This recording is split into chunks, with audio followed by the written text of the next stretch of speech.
Thanks for tuning in. I'm Jill Consor Beck, and this is Going the Distance with Go Long. Typically on this show, we talk to people who work in support of making life, as we like to say, unapologetically awesome for women 40 plus. But this episode is actually the first in a very special series we're calling What She Taught Me.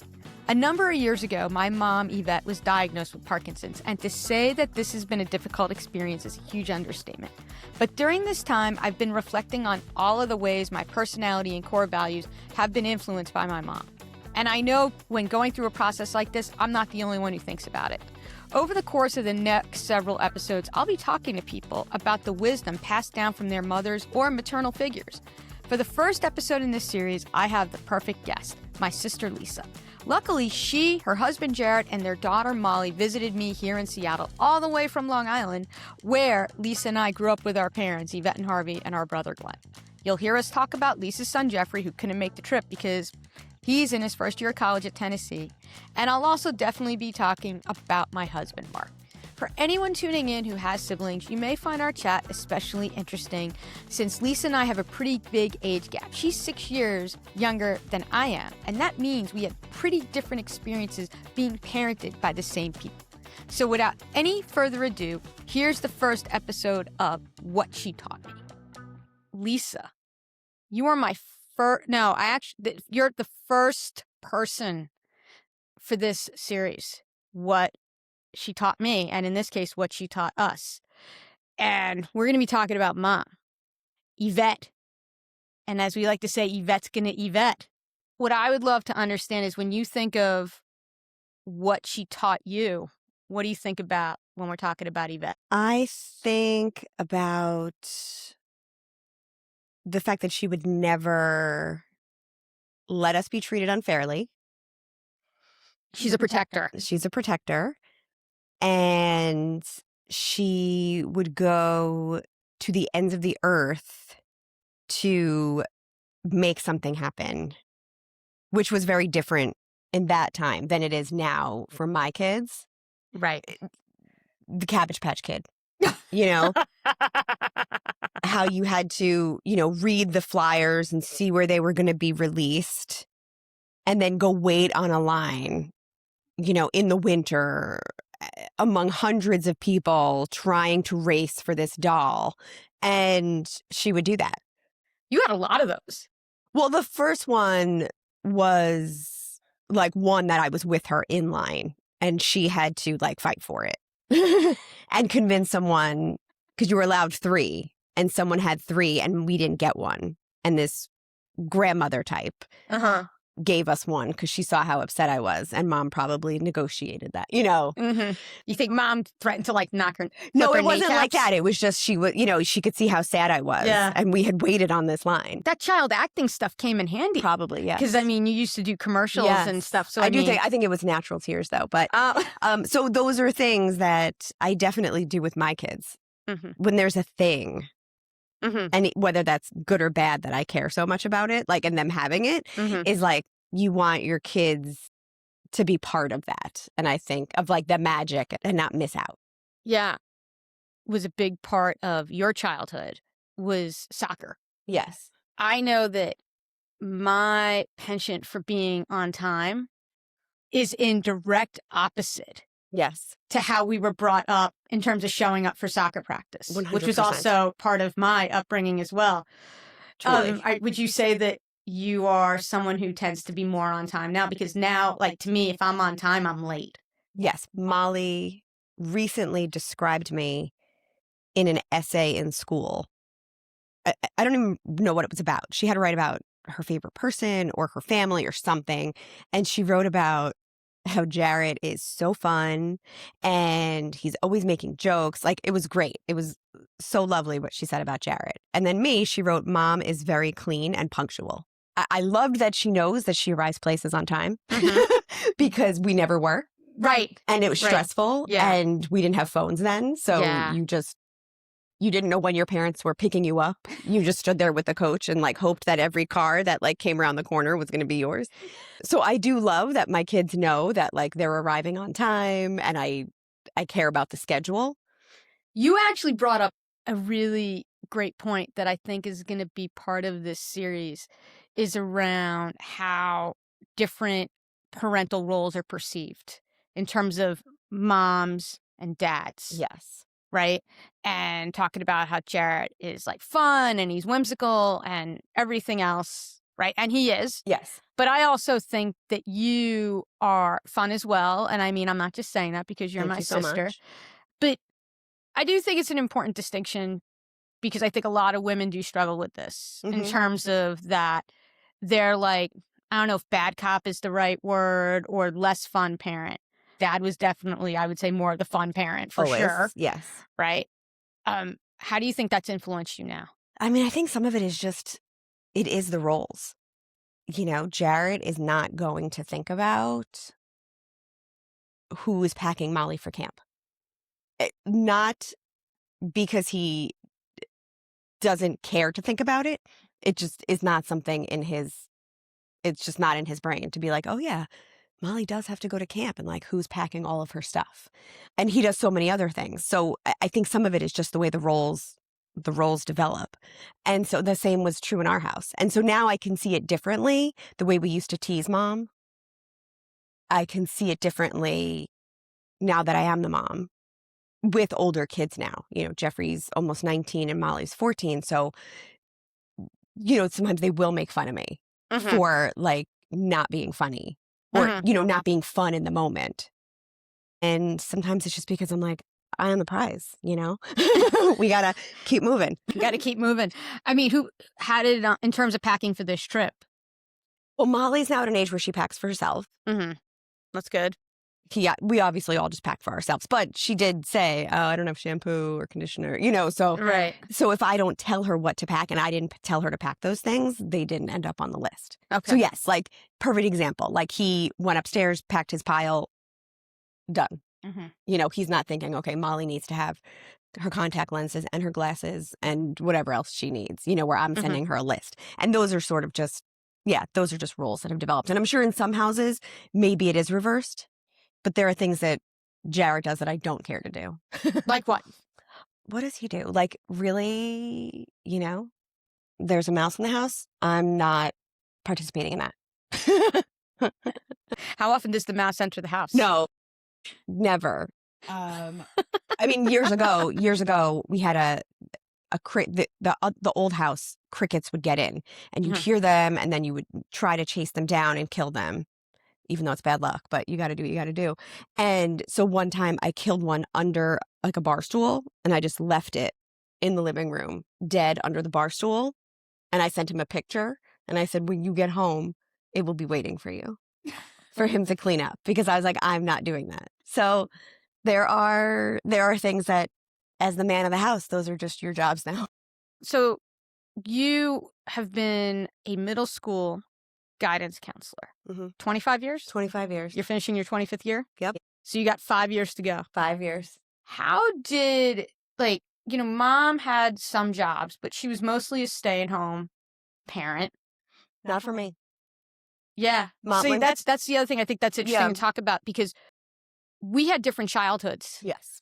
Very different childhoods. So maybe you could talk about that from your perspective in terms of the age gap. Yeah. So obviously you and Glenn are like 6 and 7 years ahead of me. So I never thought of it until I was in college, actually, taking a psychology class where they talked about birth order. And so as the youngest child, but I'm also an only child because I spent so much time with mom and dad alone. Even before you left for college, you were out, obviously, because you're older. So I was with mom and dad. I'd go to dinner with them and their friends.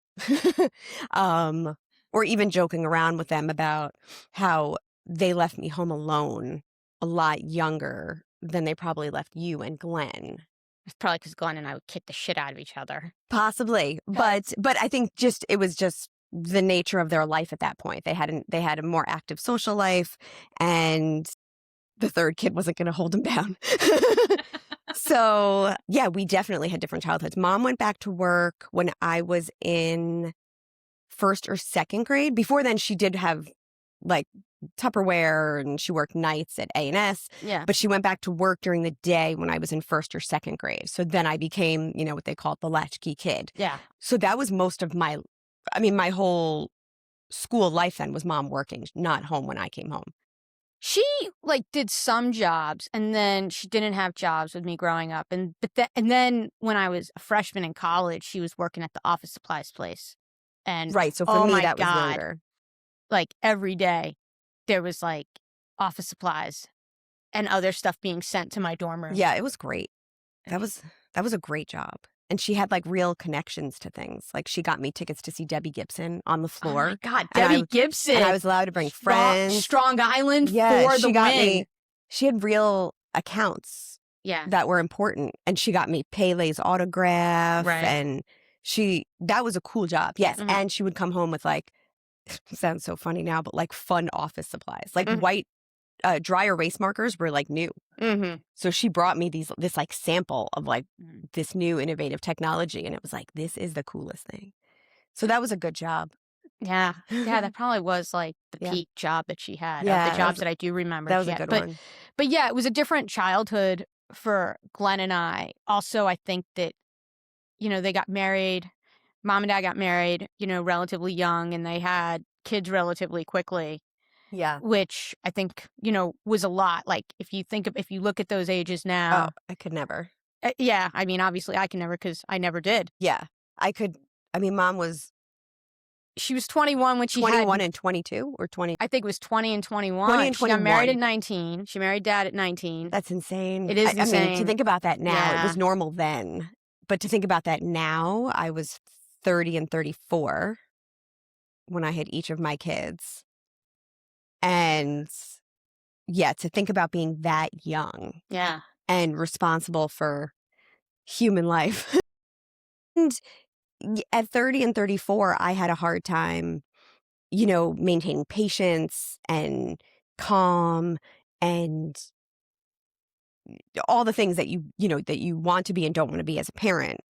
And I had a much more developed brain. And you also were more probably financially secure. Yeah. But even to think about just mom's maturity. Yeah. Her maturity at 20 and 21 to have 2 kids. That's bonkers to me. I think also at that point, there was also, her upbringing. Yes. And, she had a pretty tough upbringing. Yeah. And in terms of the behavior that was modeled for her, we'll say was suboptimal. Yeah. Yeah. So then being that young. Yes. And trying to parent.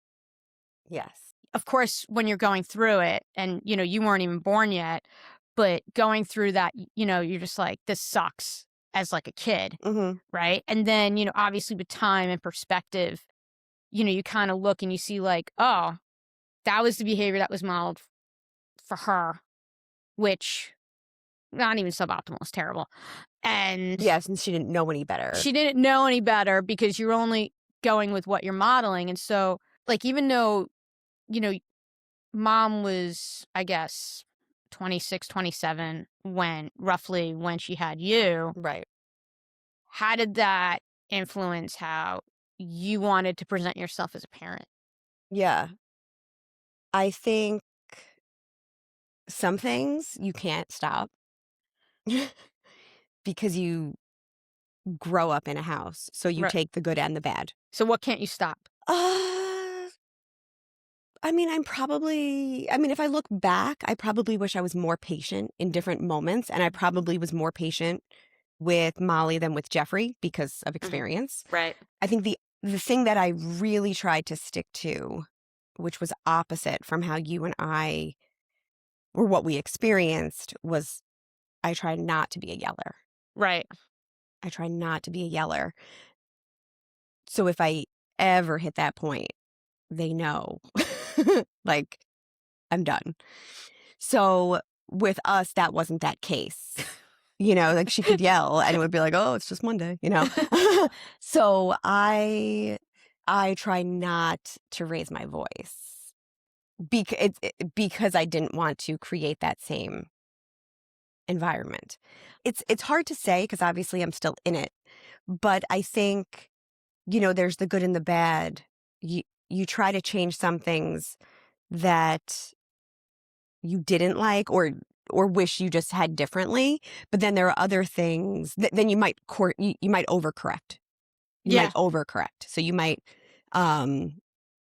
overindulge or not hold the line enough because you felt like the line was held too tight. Yeah. I think that for me, I also, like, when Mark and I disagree, I don't like to yell. And if he raises his voice, I'm like, I'm not into that. Like, just because it makes me go back and thinking back to, like, growing up. And I'm happy to I want the feedback and I want to have the conversation. Right. But yelling is not the way to get to me. Yeah. Like, that is not going to be the way it's you're like going to a trigger for us. Yeah, it's totally a trigger. And it's just, you are not going to get, like, any type of positive, as in, like, constructive response from me. Yeah. If you yell at me, because I'm just going to think back to that period of time. Yeah. Right? But I also think that, to your point of overcorrecting, because I don't want that kind of, like, yelling back and forth thing, sometimes I don't advocate for myself sometimes in my relationship the way that I should, because I don't want to get into the yelling back and forth. Yeah. So it's like you overcorrect too much. Yeah. Because you're trying to avoid repeating a pattern. Yeah. You just don't want to go there. Yeah.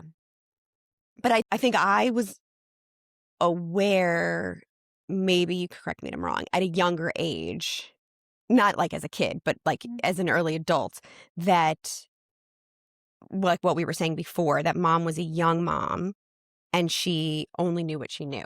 Yes. But you can't know that when you're going through it. Like, no, there's no that's way why I'm you saying can know I knew it as a younger adult than I think you. Like, I was looking to get the fuck out. Honestly, like, I was. Where I never felt that way at home. Yeah. I never felt that way. Yeah. I was like, for me, there were lots of things. Like, first of all, the one thing I always tell people about mom, yes, she absolute protector.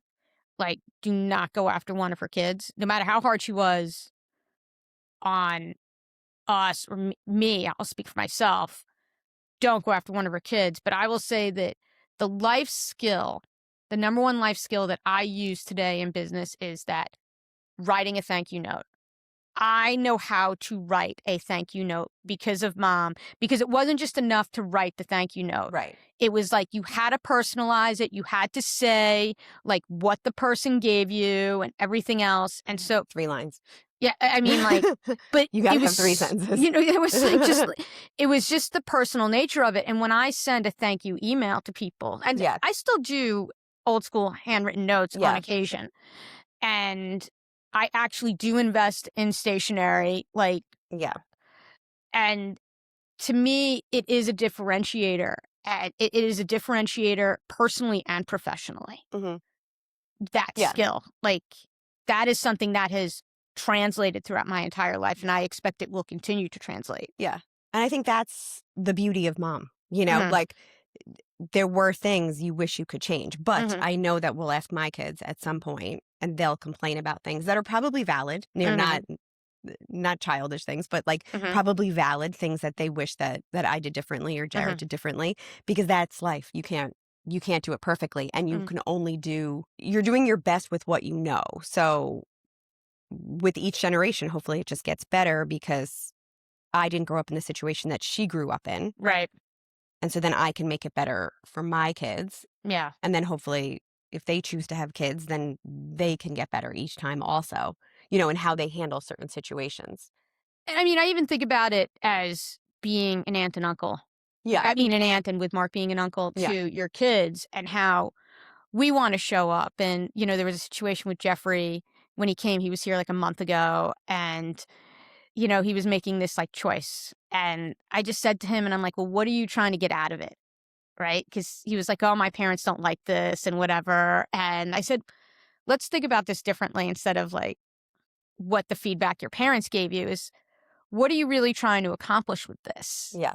And he was like, you know, and he told me, and I was like, all right, well then why don't you just like put a date on it to see if you're closer to that. Yeah. And that was like 3 weeks from when he was there. And it turns out after like 2 weeks, he made the decision. He did. And I know you were very happy about The it. mustache is gone. The mustache is gone. But all right, the mom disclosed it. But yeah.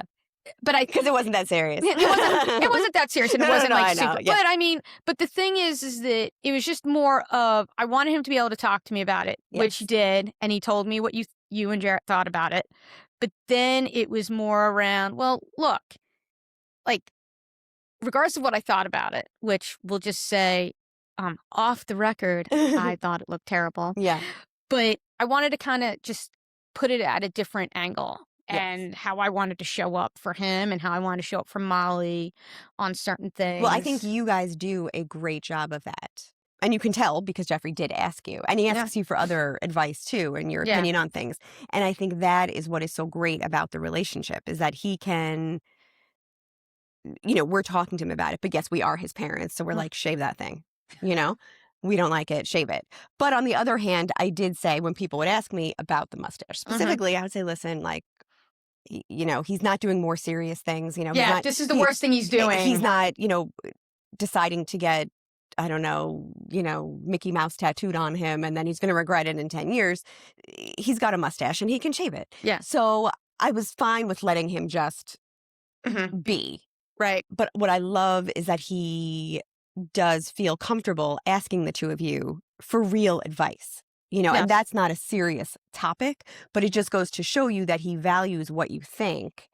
And that is great as a parent because he's not always going to come to us.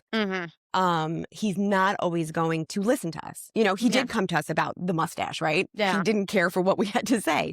So it's great that he has other people that he trusts and values your opinion, and that you're not just you're talking to him about it in a more thoughtful way. You're not just going, Jeffrey, look in the mirror. Yeah, I think shave that thing. You're like, what's your goal with this? Why do you have it? Yeah. And that was, I think those are helpful lessons for him because you were able to see the kids from a different perspective. You know, you obviously love them and you care about them, but in a different way than Jarrett and I do. So you're able to have a different, just the same way, like as a guidance counselor, I can give different advice because they're not my kids. I care about them, but I'm able to give a different perspective because I didn't give birth to them. So talked about before, you're finishing up your 25th year as a guidance counselor and you're a middle school guidance counselor. Yeah. Which I remember when you told me you were going to do middle school, I thought you were fucking nuts. Yeah. Because people talk fondly about elementary school and high school. Yes. Almost no one talks about middle school. And I remember what you said when you told me why you chose middle school. Do you think you remember? Like, I have no idea.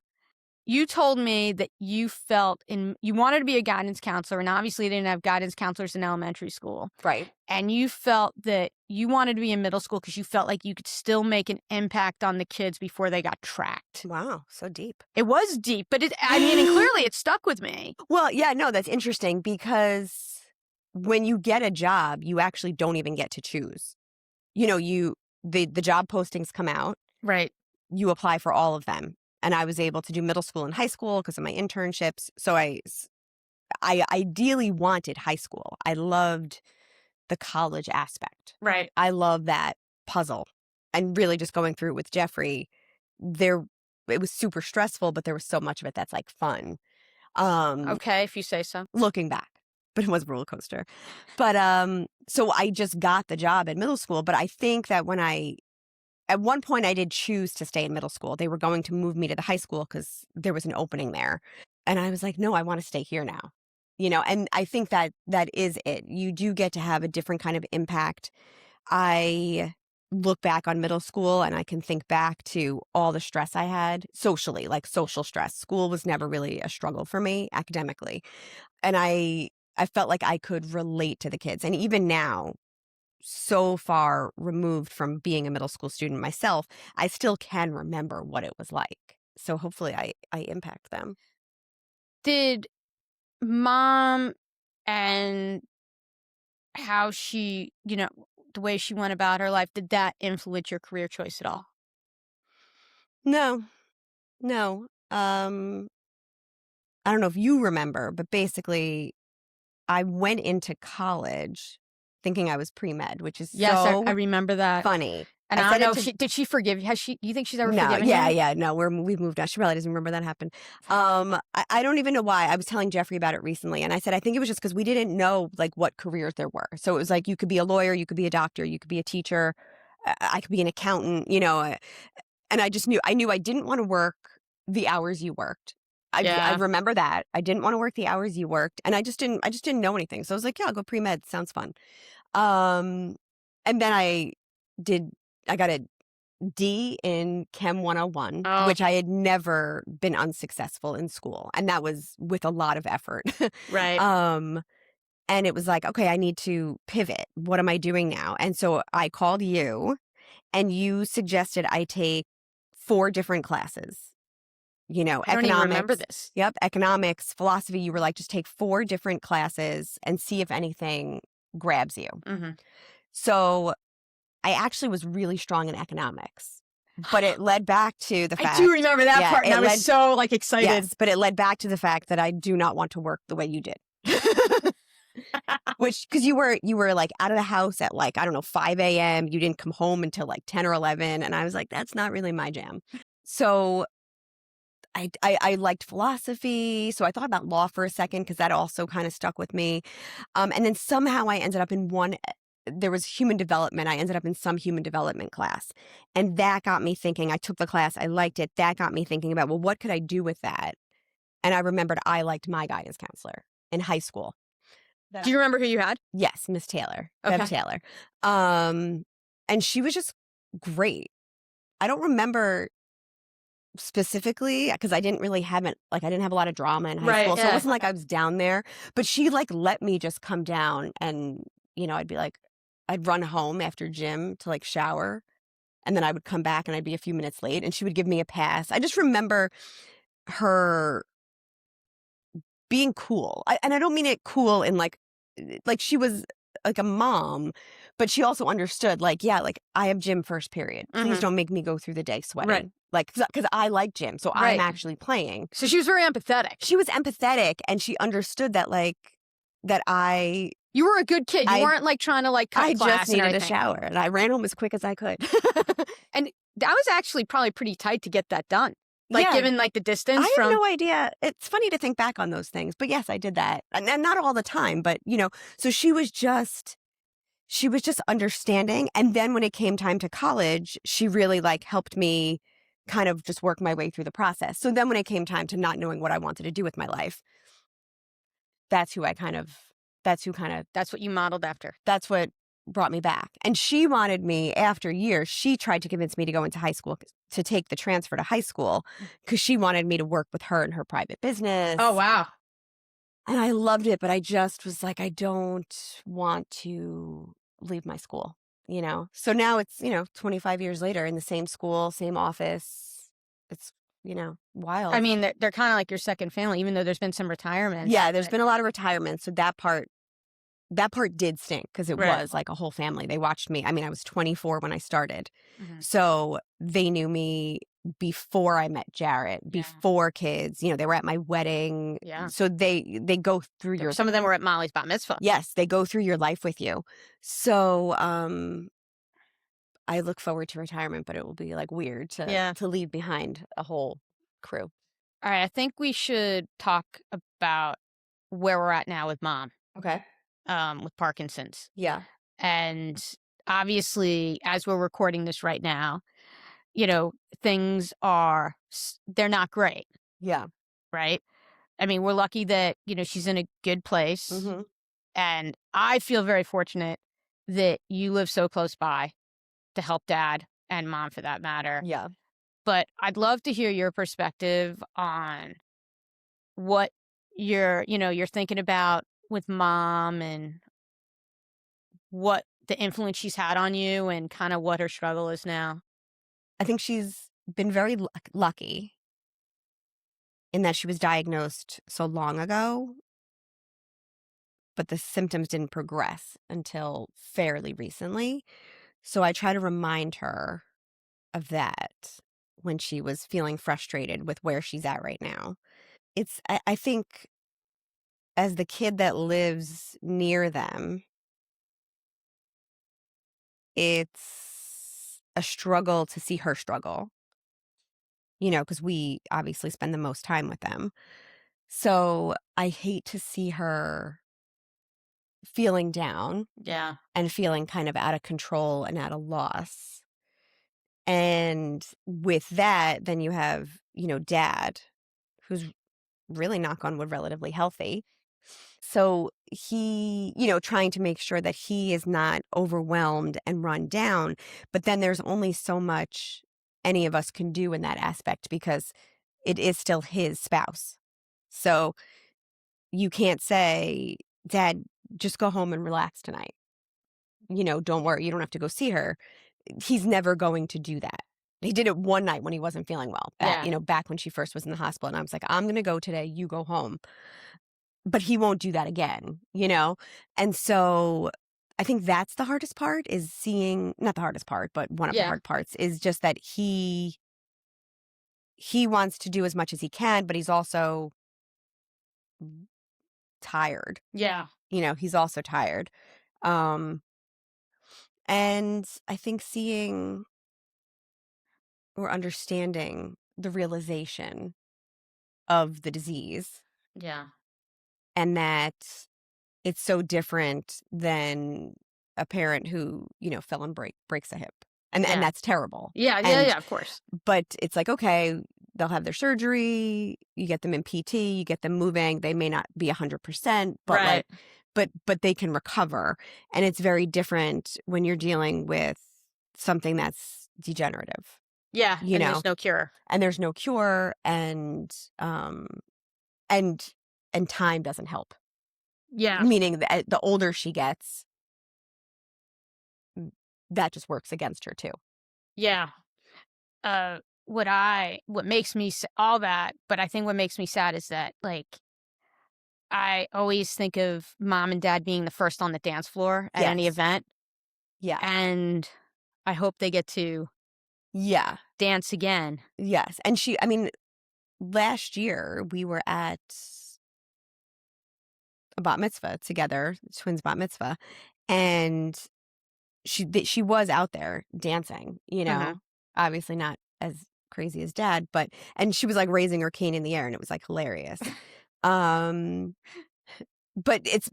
you think it's been almost a year since that bat mitzvah. A lot's happened. So how much things have changed in that year. And then even thinking back to Molly's bat mitzvah 2 years ago. Right. So those are like real markers of her physical independence. Yeah. That we can see because they are dancers, they're active. They're even just seeing their social lives change a little bit. Yeah. I mean, honestly, whenever I hear can't get enough of your love, I'm thinking of dad taking mom out onto the dance floor. Yeah. He's always the first out there. Yeah. Yeah. They love to dance. So I guess I am more of an optimist in this sense of, okay, she's going to recover. The disease is the disease. It's there, but that they will be able to go on vacation, vacation again soon because they had to cancel 2. I mean, I think what's great about having multiple kids in a family, though, is seeing where your strengths lie. They're not my strengths. So, you are handling all of the logistics of things, which I appreciate because that is not my strong suit.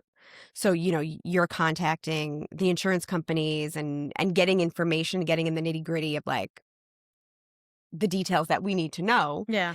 And those are not things I care to do.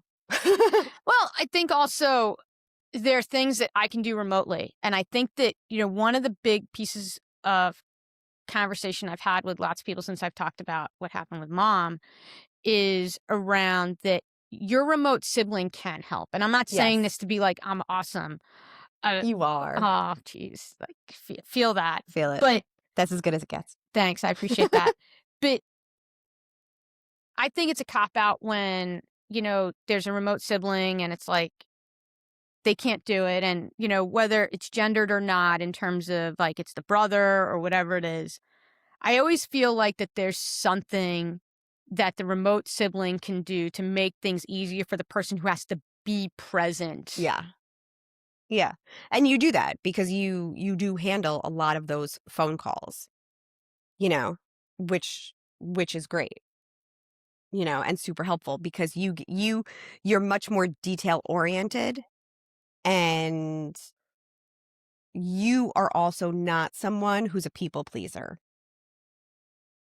And I am, I don't want to say I'm a people pleaser, but like I trust more than you trust in terms of like, if a doctor comes in and they're like, oh, this is what we're doing. This is the test we're running. I'm like, okay, cool. Like, you know what you're doing. You will go, no. What test is that? Why are we doing that? Tell me more about it. Yeah, I think I'm just very process oriented. Yes, which is not who I am. And that's great because sometimes then you might come back to me and be like, okay, so why are they doing that test, Lisa? And I'm like, I don't know. They just said they were doing it, And so it's helpful because we are able to then divide and conquer in a much more efficient way, and in a way that maybe it helps dad because he's older. So his patience is shorter. He also is 81. So he doesn't understand how to do certain things and he just doesn't have the bandwidth for it anymore. Yeah. And I mean, I think there's that. But I think also I always used to say, like, my sister, she helps people. Yes, you did always. I always say that. And I describe you, I'm like, she's a project manager, and that is what she does. I mean, there's a lot of things. Yes, there's a lot of things. But in this case, you are kind of managing the project. Right. I appreciate it. Yeah. Thank you for tuning into What She Taught Me, a special series within Going the Distance with Go Long.